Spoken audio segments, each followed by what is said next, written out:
I'm Daniel. My parents passed away in a car accident during the winter of my third year in junior high. At that time, my younger brother, John, had just started elementary school and needed a lot of help. Our relatives were kind, but they all had their own problems, so they couldn't take care of both a 15-year-old and a 7-year-old. We had no one to rely on. Even though I had plans to go to high school, I decided to give them up. Instead, I started working at a local construction company. While my classmates went to high school and enjoyed their teenage years, I worked long hours, sweating from morning to evening. It was tough. People who didn't know my situation thought I was either bad at school or misbehaved, which made me feel awful sometimes. But raising my little brother was more important to me. I didn't want him to feel lonely, and I wanted him to live a normal life. So, I worked hard every day, doing house chores and helping him with his studies at night. I spent all my time taking care of him.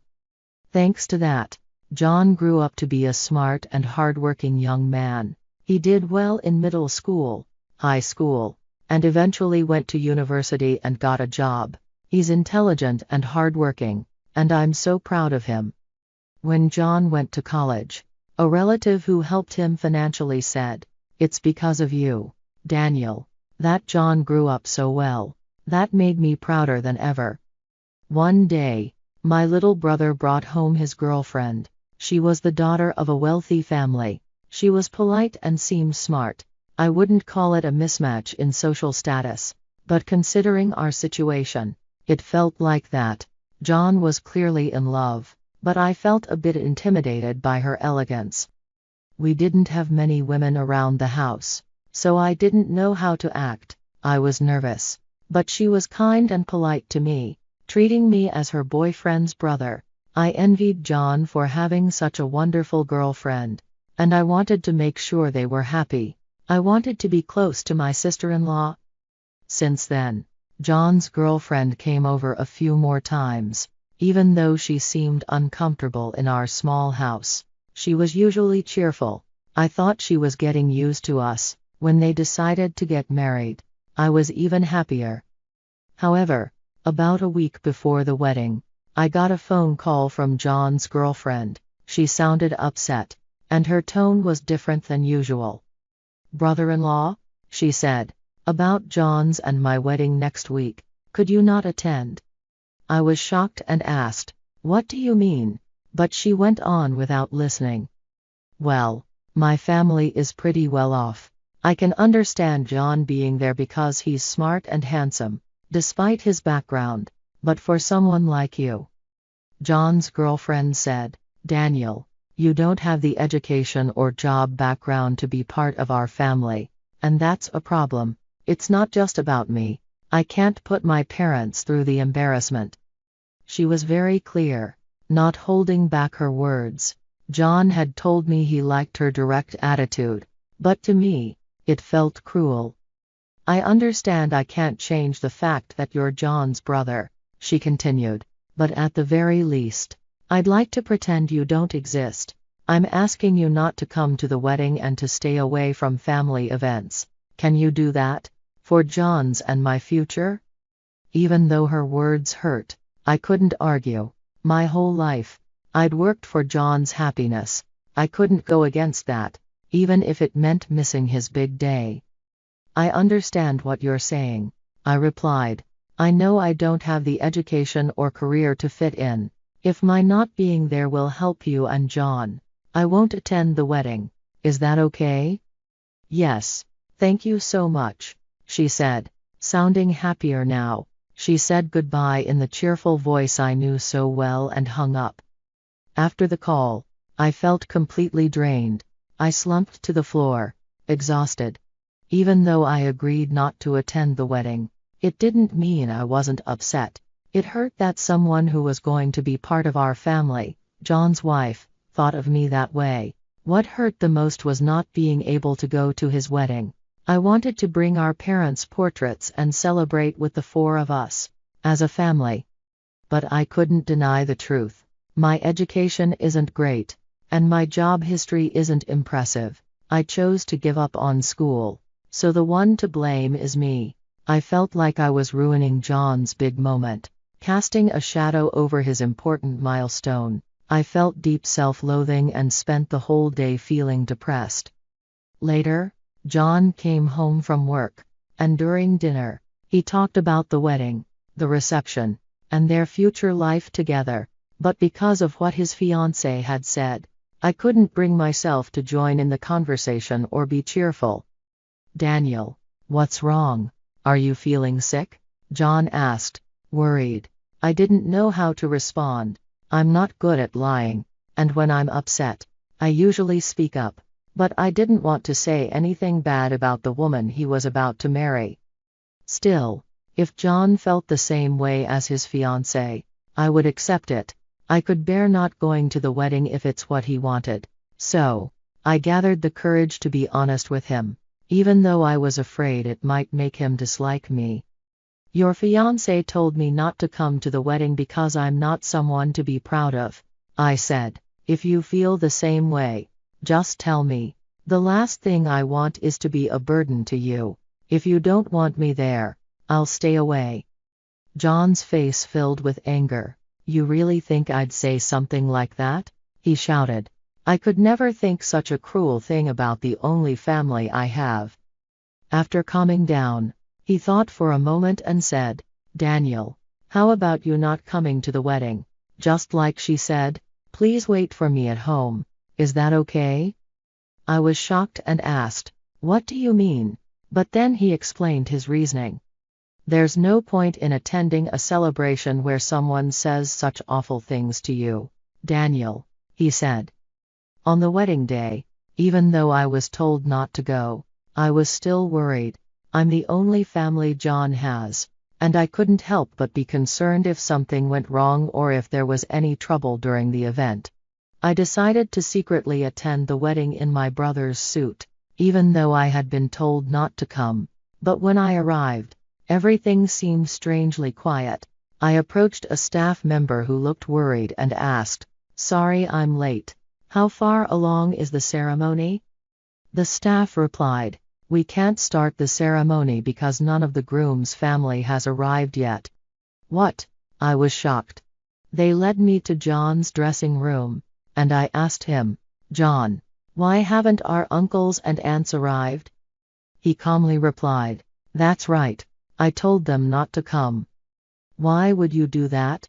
I asked, confused. "If I told them what you were told," he explained, "they'd say, 'We're the same shameful relatives who couldn't help you back then, so we won't attend.' That's why nobody's here today. I just thought I'd eat the food and leave. No point wasting it." I was stunned. "This is ridiculous," I said, shaking. "Why would the whole family go to such lengths? This was supposed to be a day of celebration for you." John saw my distress and reassured me. "I loved her, but I can't forgive her for what she said to you. Our uncles and the rest of the family feel the same way. If she can't accept you as family, then I can't be part of hers. I'm thinking of calling off the engagement." Just as John finished, his fiancée burst into the room in her bridal gown, clearly upset. "How long are you going to keep me waiting? We're already past the start time." John replied calmly, "None of my family is coming. Daniel didn't come here for the wedding. He's just here to see me. Let's have our meal and call it a day. As for us, we can't get married. I want to cancel the engagement." "What? You can't cancel the wedding at the last minute?" she cried, red with anger and embarrassment. John, still calm but firm, replied, "You said some terrible things to Daniel. After knowing our family's situation, you still hurt him. At first, I was shocked at how low you could go, but now I see that's just who you are. You only judge people by their achievements, don't you? Unfortunately, I'm also what you'd call a failure, raised by another failure, so I can't marry someone who doesn't respect my family." She started to cry, but John didn't stop. "I'm just being honest. I can't marry into a family that thinks it's shameful for the groom's family to include a high school dropout who works in construction. I stood there, hearing everything. John defended me, and if I stayed silent, it would only make things worse for him. This was a problem between her and me, but even though she might have been right about some things, it hurt to be looked down on by someone who knew nothing about me. Yes, I might not be the smartest or have impressive credentials, but I've lived my life doing my best to protect my family. She had no right to insult how I've lived. As she cried hysterically and I spoke loudly, the guests and staff started to gather. Everyone heard her hurtful words. Her parents, realizing what had happened, bowed their heads to my brother and me in shame. I thought you had finally found a man to marry, and now you're saying these things. I thought I could finally relax, knowing you were moving out. Her father scolded her, holding his head in his hands. We're so sorry, he continued. It's partly our fault for spoiling her. Please forgive her. Her mother, wearing a beautiful dress, had an embarrassed and apologetic expression, bowing to us as well. Even her friends, who had come to the wedding, didn't defend her. No one stepped in to help. They all just stared at her in disbelief. For once, she didn't have anything to say. Maybe she realized how bad things had become or finally understood the mess she had caused. John spoke up. I was 7 when our parents died. My older brother, Daniel, gave up everything to take care of me. He started working right after middle school, sacrificing so much. His life isn't something just anyone could live. And even if I were in his position, I don't think I could have done it. Just having an education doesn't mean you can live a life like his. I knew this when I was 7, but you couldn't understand. You're less mature than a 7-year-old. I can't marry a child, and I don't want to. So, I'm calling off the engagement. I don't want to see you anymore. With that, John apologized to her parents for canceling the wedding and then to the staff. Though he was polite and respectful, it was clear that his decision was final. She, who had ruined one of the most important days of her life with her own actions, could only stare blankly at the scene that had unfolded around her. You have a family who scolds and protects you in times like these, right? I said to her. My younger brother, John, was even angrier than I was when he heard about our phone call. For me, while education and work history are important, John is far more important than any of those things. Knowing that he refused to marry someone like her actually made me feel relieved. She started crying again. It seemed like all she could do. The wedding was cancelled before it even started. After that, John really did break off the engagement. Since they hadn't submitted their marriage papers yet, there weren't any legal steps to take. He cut ties with her quickly. Later, someone who attended the wedding shared photos of what happened online, and it seems her family lost their social standing because of it. She probably won't be able to date or marry for a while. John says she took care of all the costs for canceling the wedding, which is only fair since she caused the mess.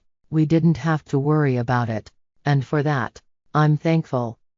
I don't know anyone else who would get so angry on my behalf, not just because we're family, but because John respects me as a person. Even though this wasn't the best situation, I realized how strong our bond as brothers is. I'm really proud of John for growing up to be such a great person, even without our parents. Encouraged by him, I decided to study for my high school equivalency exam, something I'd been thinking about for a while. A year later, I passed the exam and changed jobs. It's in a completely different field, but learning something new has been fun. I also got my first girlfriend, and she values me and my family. I plan to introduce her to John soon. I can't wait to brag about my amazing younger brother.